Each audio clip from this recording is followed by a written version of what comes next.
The text came at 2 p.m. on a Thursday from my sister Melissa. One line, "I'm pregnant with twins. Come over tonight. We need to talk about your responsibilities." My responsibilities? I wasn't pregnant. I wasn't even in a relationship. I went over that evening, found Melissa, her husband Ryan, and our mother sitting in their living room, all looking at me expectantly. "Congratulations on the twins," I said carefully. "But what did you mean by my responsibilities?"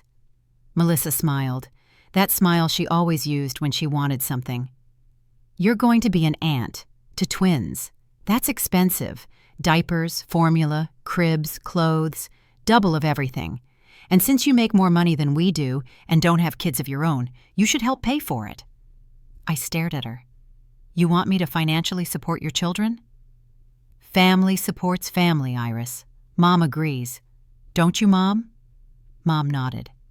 "You do make good money as a nurse practitioner. And Melissa's going to need help. Twins are expensive." That was 9 months ago, April 2023. They demanded I pay for everything: the nursery, the baby shower, the hospital bills. When I refused, they cut me off completely, called me selfish, heartless, a terrible sister. Tonight, Melissa showed up at my door at 9 p.m., makeup streaked down her face, twins, 6 weeks old, crying in her arms, holding papers and shaking hands. "Iris, I need you. The paternity test came back. Ryan demanded it. Something about blood types not matching. The results..." Her voice broke. "The results show Ryan isn't their father. Neither of them. They're not his. And he's leaving. He's filing for divorce, taking everything. And I have nowhere to go. Please, I know I was horrible to you, but I have 2 babies. Please." What those paternity test results revealed destroyed her perfect life. And what I discovered about why she'd really demanded I pay for everything, I never saw it coming. If you've ever had family demand you pay for their choices while offering nothing in return, stay with me until the end. Your support means everything to me. Hit that subscribe button and let me know in the comments. Has a sibling ever expected you to fund their life? Let's talk about it.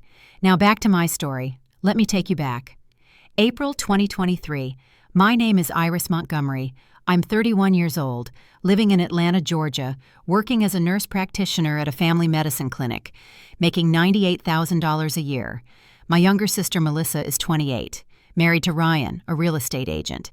They'd been married 3 years, no kids yet, living in a nice townhouse in the suburbs. Melissa worked part-time as a receptionist at a dental office. Ryan's income was good, but inconsistent. Real estate sales fluctuate. We'd never been particularly close. Melissa was the pretty one, popular, always had boyfriends. I was the studious one, focused on school and career, different paths, different priorities. But when she texted about being pregnant with twins, I was genuinely happy for her, excited to be an aunt, ready to support her however I could. Then I walked into that living room meeting. "Sit down, Iris," Melissa said. Mom was already there. Ryan stood by the fireplace. "What's this about?" "We're having twins," Melissa announced. "Due in December. We found out last week. We're thrilled." "That's wonderful. Congratulations." "But we need to discuss finances. Twins are expensive. We've been researching. Diapers alone cost $150 a month, per baby. Formula, if I can't breastfeed, is $300 a month. Then there's cribs, car seats, clothes, medical bills. It's overwhelming. I'm sure you'll figure it out. Lots of parents manage. That's where you come in." She smiled. "You make almost $100,000 a year. You don't have kids, no husband, no dependents. You have disposable income. We think you should contribute to the twins' expenses." I blinked. "You want me to pay for your children?" "Not pay for them entirely. Just help. We've calculated that if you give us $1,500 a month, it would cover the basics: diapers, formula, medical copays. It's reasonable." $1,500 a month? For 18 years? That's over $300,000. Well, not for 18 years, just until they're out of diapers, maybe until they're 5. So probably $90,000 total. I laughed. Couldn't help it. You want me to give you $90,000 over 5 years because you're having babies?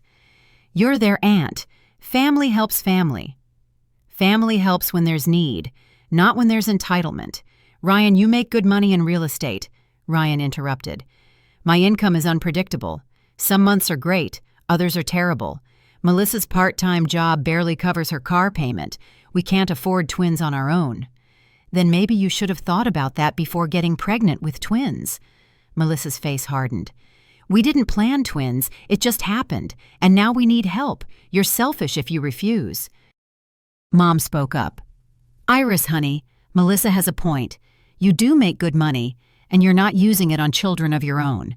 Helping your sister raise her babies is a blessing, a way to be part of their lives. I can be part of their lives without funding them.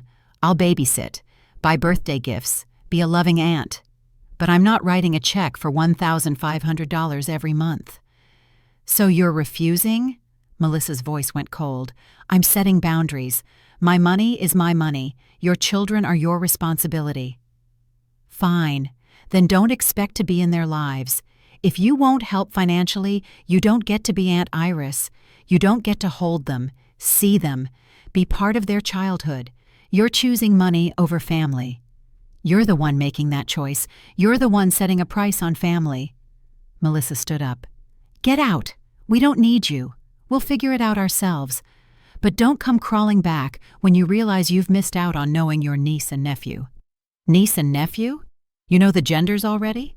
Boy and girl, twins, due December 10th. Not that you'll be there to meet them. I left. Hurt, angry, confused. How had this turned into me being the villain? Over the next 9 months, I was frozen out. Melissa blocked my number. Mom sided with Melissa. She's pregnant and stressed. You should have just helped.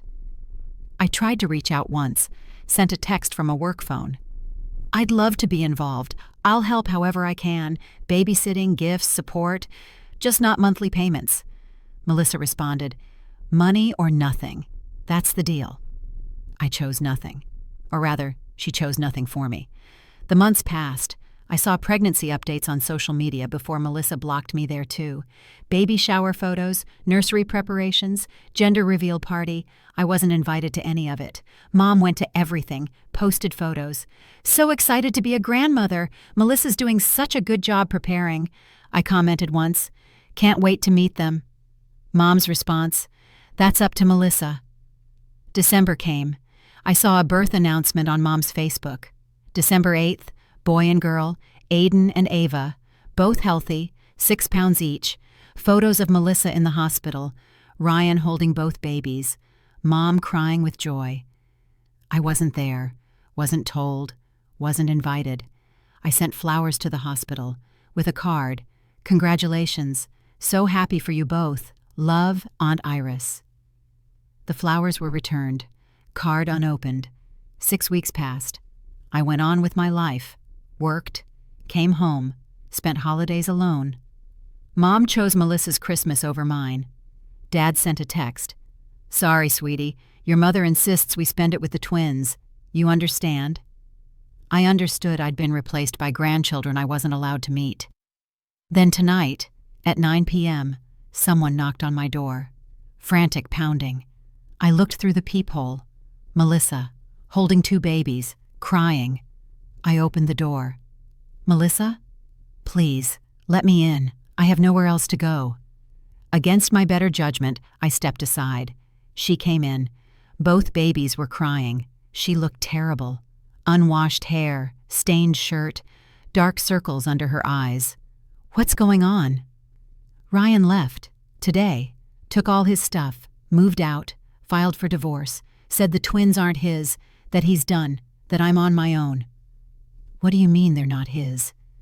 She collapsed on my couch, still holding the crying babies. At their 6-week checkup, the pediatrician noted their blood types. Type B for both of them. Ryan's type A. I'm type O. The doctor said that's genetically impossible. 2 type O parents can't have type B children. My medical training kicked in. That's correct. Type O is recessive. 2 O parents can only have O children. Ryan demanded a paternity test today. We got the results an hour ago. Neither baby is his. 0% probability of paternity. He's not their biological father. I sat down slowly. Then who is? She looked away. There was someone else. Last summer. A conference I went to for work. A dental sales rep. We had drinks. One night. I thought it was meaningless. Thought nothing would come of it. You cheated on Ryan.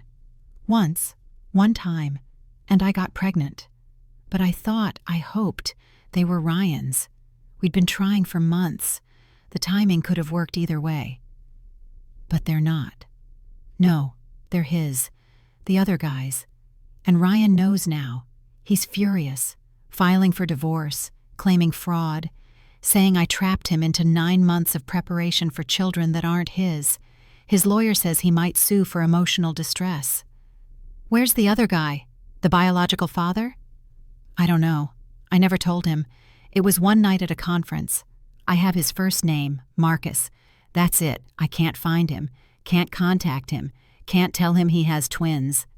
So you have 2 babies, no husband, no financial support, and you came here. You're my sister. I know I was horrible. I know I demanded money and cut you off when you refused. But I'm desperate. I have twins, no job. I quit when they were born. No income, no savings. Ryan's taking the townhouse. I have nowhere to live. No way to support them. Iris, please. I need help. One of the babies, Aiden, I guessed, was screaming, face red, clearly hungry. Have you fed them? Not in 4 hours. I ran out of formula. Can't afford more. Can't afford anything. I went to my kitchen. I didn't have baby formula, but I had money. I'm going to the 24-hour pharmacy. Stay here. I'll be back in 20 minutes with formula and diapers. Then we'll figure this out. When I got back, Melissa had both babies on my couch, still crying. She was crying too. I warmed bottles, fed them, changed their diapers, basic care they desperately needed. As they calmed and ate, I sat across from Melissa. Tell me everything. Why did you really demand I pay for everything 9 months ago? She wouldn't meet my eyes. Because I knew. Deep down, I knew they might not be Ryan's, and I was terrified. If Ryan found out, he'd leave. I'd be alone. So I tried to set up a backup plan. Me. Yes, if I could get you committed to monthly payments before they were born, then even if Ryan left, I'd have income. I'd have support. You'd be locked in. That's why you demanded money or nothing. You weren't trying to include me as an aunt. You were trying to trap me as a financial sponsor. Yes, and when you refused, I panicked, cut you off completely, thought maybe I could guilt you into it later, or that Ryan would never find out and it wouldn't matter. But he found out. Because I'm type O. I forgot about that. Forgot about blood types and genetics. When the doctor said both babies were type B, I knew immediately. Ryan didn't. Not at first. But he Googled it. Figured it out. Demanded the test. Have you told Mom? Not yet. I came here first. Mom will be devastated. She'll blame me. She already sided with me against you because she thought Ryan was the father. Now she'll know I cheated. Lied. Manipulated everyone. What's your plan? I don't have one. That's why I'm here. I need help. Real help. Not money. I need money, but I also need guidance, support, someone who isn't disgusted by me. I am disgusted by you. You cheated, lied, tried to manipulate me into a 5-year financial commitment, cut me off when I refused, kept me from my niece and nephew for 6 weeks because I wouldn't pay your price. I know, I'm terrible. But these babies, they're innocent. They didn't ask to be born into this mess, and they need someone. If not Ryan, if not their biological father, then someone. And you're the only family I have left. I looked at Aiden and Ava, 6 weeks old, sleeping now, fed, changed, completely innocent, completely dependent. Here's what's going to happen. You're staying here tonight. Tomorrow we're going to Mom's. You're going to tell her the truth. All of it. Then we're getting you set up with social services, food assistance, childcare support, BOIC, everything available for single mothers. You're also getting a job, part-time at first. We'll figure out childcare, but you're not living off me or anyone else. You're taking responsibility. I can do that. I'll do whatever you say. And you're finding Marcus, the biological father. He has a right to know, and a responsibility to help. How? I don't even have his last name. We'll start with the conference. Find attendee lists. Dental sales reps named Marcus. Narrow it down. It's 2024. People aren't that hard to find. What if he doesn't want them? Then he'll pay child support, but he gets the option to know. She nodded. Okay, I'll do it. All of it. The next morning, we went to Mom's house. Mom opened the door, saw Melissa and the twins, smiled, then saw me, frowned. What's Iris doing here? I need to talk to you, Mom. All of us. Can we come in? We sat in Mom's living room, the same room where Melissa had demanded money 9 months ago. Melissa took a breath. Ryan left me. He filed for divorce. The twins aren't his. Mom's face went white. What? I had an affair. Last summer. Got pregnant. Thought they were Ryan's. But the blood types didn't match. Paternity test confirmed it. Ryan's not their father. And now he's gone. And I'm alone. You cheated on your husband? Yes, once. One time. But it resulted in twins. And I lied. To everyone. Including Iris.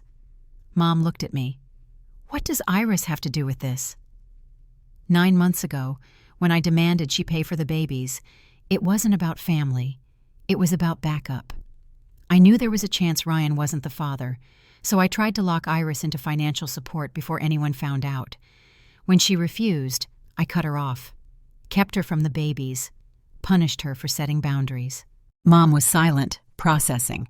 Then, so you manipulated your sister, lied to your husband, and now you've lost everything.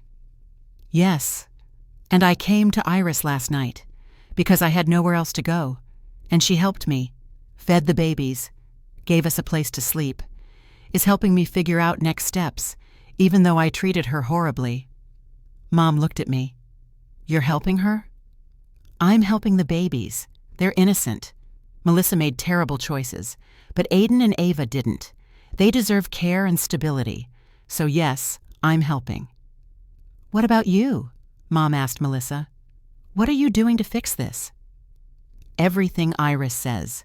Getting social services help, finding a job, tracking down the biological father, taking responsibility.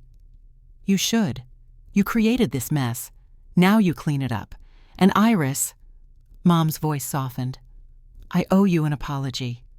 I took Melissa's side, called you selfish, supported her demand for money. I was wrong. You were right to set boundaries. And you're a better sister than Melissa deserved. I'm not doing this for Melissa. I'm doing it for those babies, and because it's the right thing to do. Over the next week, we worked on finding Marcus, conference attendee list, dental sales reps, LinkedIn searches, narrowed it down to 3 Marcuses in the dental supply industry who'd attended that conference. DNA tests. Melissa sent emails. 2 responded. 1 agreed to test. Results came back positive.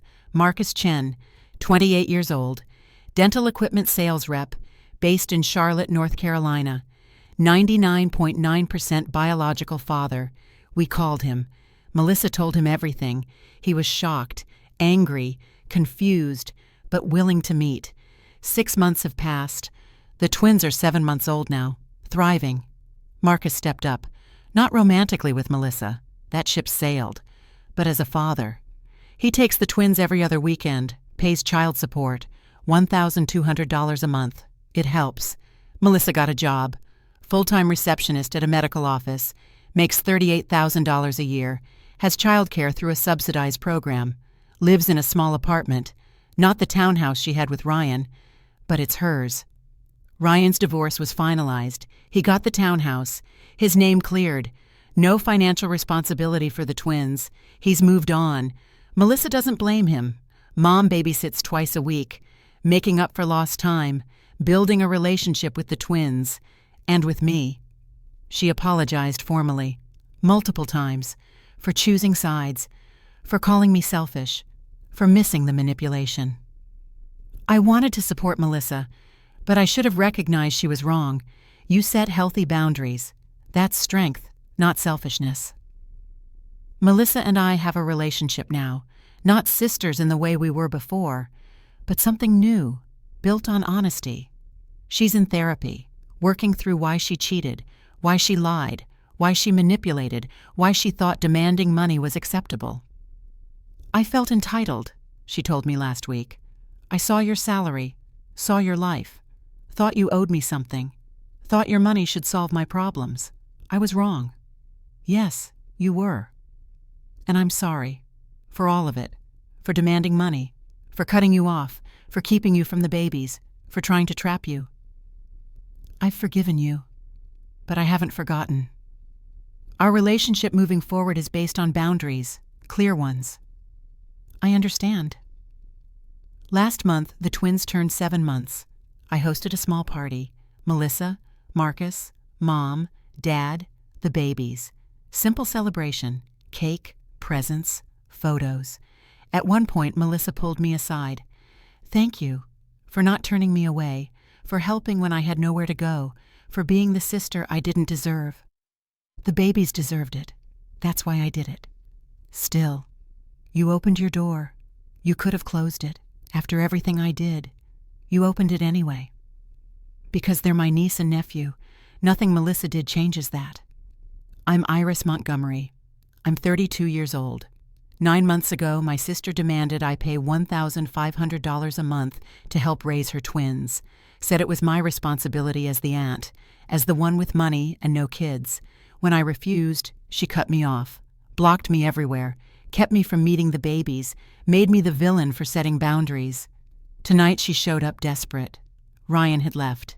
Paternity test proved the twins weren't his. She'd cheated, lied, lost everything, had nowhere to go. I helped, not because she deserved it, but because Aiden and Ava did, because they're innocent babies who needed care, because family isn't about what people deserve, it's about what's right.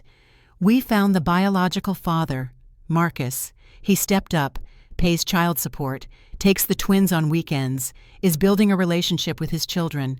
Melissa got a job, an apartment, therapy, help from social services. She's taking responsibility. Finally. And me? I'm Aunt Iris, the one the babies know, the one who shows up, not because I'm obligated, but because I choose to. Melissa tried to trap me into financial obligation, tried to manipulate me into funding her life, tried to guilt me into monthly payments I didn't owe. When that failed, she punished me, cut me off, made me the villain. But when her life fell apart, when the lies caught up, when she had nowhere to go, she came to me, because she knew I'd open the door. Not because I'm a doormat, not because I'm easily manipulated, but because I'm someone who does the right thing even when it's hard, even when the person asking doesn't deserve it. The twins are 7 months old now. They know me, smile when they see me, reach for me. I'm their aunt. Not because I paid a fee, but because I showed up when it mattered. Sometimes family demands you fund their choices. Sometimes they cut you off when you refuse. Sometimes they only come back when they're desperate. But doing the right thing isn't about them. It's about you, about your values, about what you can live with. I can live with helping innocent babies. I can live with setting boundaries with manipulative people. I can live with being the person who opens the door even after being told I'm not welcome. Melissa learned that demanding money isn't how family works. That manipulation has consequences, that lies always come out, that paternity tests don't lie. She's building a new life now, an honest one, based on her own work, her own responsibility, not on my money or anyone else's. And that's how it should be. Family supporting family, but not family funding family, not family being trapped by obligation they didn't create. The twins call me Auntie.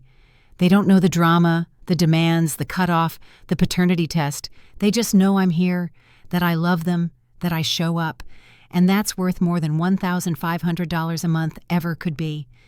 Thank you so much for watching. If this story touched your heart, please subscribe and hit the notification bell so you never miss an update.